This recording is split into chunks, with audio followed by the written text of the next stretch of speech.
ನಮಸ್ಕಾರ, ಶುಭ ಸಂಜೆ ಪ್ರೀತಿಯ ವೀಕ್ಷಕರೆಲ್ಲರಿಗೂ ಸಂಕಲ್ಪ ಸಿದ್ಧಿ ವಿಶೇಷ ಕಾರ್ಯಕ್ರಮಕ್ಕೆ ಆತ್ಮೀಯ ಪ್ರೀತಿಯ ಸ್ವಾಗತ ಹೇಳ್ತಾ ಇರೋದು ನಾನು ಅನುಷಾ. ಸೊ ಫಸ್ಟ್ ಟೈಮ್ ನಮ್ಮ ಚಾನೆಲ್ ವೀಕ್ಷಿಸ್ತಾ ಇದ್ರೆ ಈಗಲೇ ಸಬ್ಸ್ಕ್ರೈಬ್ ಮಾಡಿ, ನಮ್ಮ ವಿಡಿಯೋಸ್ನ ಲೈಕ್ ಮಾಡಿ. ಇನ್ನು ನಿಮ್ಮ ಒಂದು ಲೈಫ್ನಲ್ಲಿ ಸಾಕಷ್ಟು ರೀತಿಯಾಗಿರುವಂಥ ಅಪ್ಸ್ ಆ್ಯಂಡ್ ಡೌನ್ಸ್ ಇದೆ. ಎಲ್ಲೋ ಒಂದು ಕಡೆ ಯಾವುದೇ ಕೆಲಸ ಕಾರ್ಯಗಳಿಗೆ ಕೈ ಹಾಕಿದ್ರು ಕೂಡ ಯಶಸ್ಸು ಕಾಣ್ತಾ ಇಲ್ಲ, ಮ್ಯಾರೇಜ್ ಡಿಲೇ ಆಗ್ತಾ ಇರ್ಬೋದು, ಹೆಲ್ತ್ ಪ್ರಾಬ್ಲಮ್ಸ್, ಮನೆಯಲ್ಲಿ ಅಶಾಂತಿ, ಈ ರೀತಿಯಾಗಿರುವಂಥ ವಾತಾವರಣ ಇದೆ. ಇದೆಲ್ಲದರಿಂದ ಕೂಡ ನೀವು ಹೊರಗಡೆ ಬರಬೇಕು ಆದಷ್ಟು ಬೇಗ ಅಂತಂದರೆ ನೀವು ಇವತ್ತೇ ಈಗಲೇ ಅಕ್ಷಯ ವೃಕ್ಷವನ್ನು ಬರ್ಮಾಡ್ಕೊಳ್ಳಿ. ಇನ್ನು ಕಾರ್ಯಕ್ರಮದಲ್ಲಿ ನಿಮ್ಮೆಲ್ಲರ ನೆಚ್ಚಿನ ಸ್ಪಿರಿಚುವಲ್ ಗುರು ಡಾಕ್ಟರ್ ವಿಷ್ಣುದತ್ತ ಗುರುಜಿ ಅವರಿದ್ದಾರೆ. ಗುರುಗಳನ್ನ ಇವತ್ತಿನ ಕಾರ್ಯಕ್ರಮಕ್ಕೆ ಸ್ವಾಗತಿಸೋಣ. ನಮಸ್ತೆ ಗುರುಗಳೇ, ಕಾರ್ಯಕ್ರಮಕ್ಕೆ ಭಕ್ತಿಯ ಸ್ವಾಗತ. ಗುರುಗಳೇ, ಜೀವನ ಸಾಗಿಸ್ಬೇಕು ಅಂತಂದರೆ ಕೆಲಸ ಕಾರ್ಯಗಳು ಮಾಡ್ತಾ ಇರ್ತೀವಿ, ಜಾಬ್ನಲ್ಲಿ ಇರ್ತೀವಿ. ಆದರೆ ಜಾಬಲ್ಲಿ ಕೂಡ ನಾನು ಸಕ್ಸಸ್ ಕಾಣಬೇಕು ಅಂತಂದರೆ ಏನು ಮಾಡಬೇಕು? ಏನಾದರೂ ರೆಮಿಡಿ ತಿಳಿಸ್ಬಹುದಾ ಗುರುಗಳೇ? ಇದ್ರ ಬಗ್ಗೆ ತಿಳಿಸ್ಕೊಡಿ. ಓಂ ವಿಶ್ವಸ್ಮೈ ನಮಃ. ಪ್ರೀತಿಯ ಬಂಧುಗಳೇ, ಆಯುರ ಆರೋಗ್ಯ ಐಶ್ವರ್ಯಾಭಿವೃದ್ಧಿರಸ್ತು. ಪ್ರತಿ ಹಂತದಲ್ಲೂ ಅದಕ್ಕೊಂದು ಮಂತ್ರ ಅಥವಾ ಒಂದು ಯಜ್ಞ, ಅದಕ್ಕೊಂದು ಸಂಬಂಧಪಟ್ಟದ್ದು ಏನಾದರೂ ಒಂದು ಇದ್ದೇ ಇರುತ್ತೆ.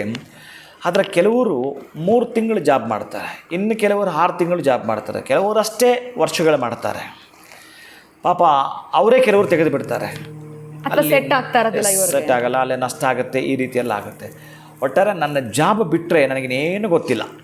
ಇನ್ನು ಕೆಲವರಿಗೆ ಮಲ್ಟಿ ಟ್ಯಾಲೆಂಟ್ ಇರ್ತಾರೆ, ಅವ್ರು ಹೇಗೋ ಒಂದು ಬಿಸ್ನೆಸ್ ಮಾಡ್ತಾರೆ, ಇನ್ನೇನೋ ವ್ಯವಹಾರ ಮಾಡೋದು ಗೊತ್ತಿರುತ್ತೆ, ಚಮತ್ಕಾರವಾಗಿರ್ತಾರೆ ಅವರು. ಕೆಲವರು ಪಾಪ ಜಾಬ್ ಬಿಟ್ಟರೆ ಇನ್ನೆಂತ ಗೊತ್ತಿಲ್ಲ ಅವರಿಗೆ.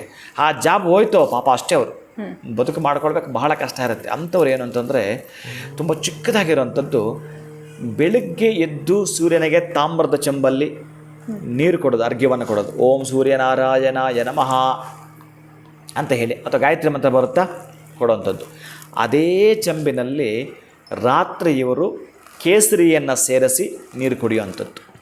ರಾತ್ರಿ ಪೂರ್ಣವಾಗಿ ಅಂದರೆ ಸಾಯಂಕಾಲ 6 ಗಂಟೆಯಿಂದ ನೀವು ಬೆಳಗ್ಗೆ ತನಕ ಅದನ್ನು ನೀವು ಯಾವುದೇ ಕಾರಣಕ್ಕೂ ಮೇಲಕ್ಕೆ ಎತ್ತಿ ಕುಡಿಯತಕ್ಕಂಥದ್ದು.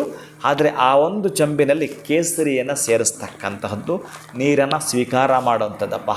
48 ದಿನಗಳ ಪರ್ಯಂತ ಇದೊಂದು ಚಮತ್ಕಾರ ಮಾಡಿ ನೋಡಿ. ಯಾರ್ಯಾರು ಜಾಬ್ ಕಳ್ಕೊಂಡಿದ್ದೀರಿ ಅವರಿಗೆ ಇದು. ಜಾಬ್ ಕಳ್ಕೊಂಡಿರ್ತಕ್ಕಂಥವ್ರು ಬೆಳಗ್ಗೆ ಎದ್ದು ಸೂರ್ಯನಿಗೆ ಅರ್ಘ್ಯ ಕೊಡೋದು, ಸಾಯಂಕಾಲ ಅದೇ ಒಂದು ತಾಮ್ರದ ಚೆಂಬಿನಲ್ಲಿ ಕೇಸರಿ ಹಾಕಿ ನೀವು ನೀರನ್ನು ಕುಡಿಯುವಂಥದ್ದು. ಇಷ್ಟು ಮಾಡಿ 48 ದಿನ.